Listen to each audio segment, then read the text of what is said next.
Hello students, welcome to GNV learning portal. DSC మ్యాథమెటిక్స్లో యావరేజ్కి సంబంధించిన ప్రశ్న.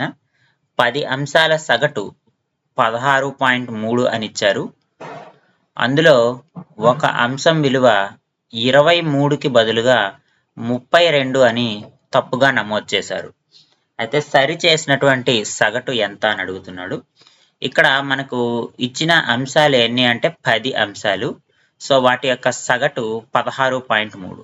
సో ఇక్కడ మనం ఏం రాసుకుందామంటే అంశాల మొత్తం రాద్దాం.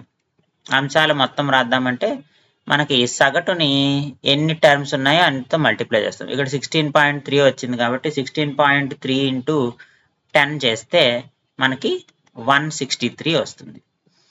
ఇప్పుడు ఏమంటున్నాడు, 23కి బదులుగా 32. సో 23కి బదులుగా 32 అంటే 32కి 23కి మధ్య డిఫరెన్స్ ఎంత?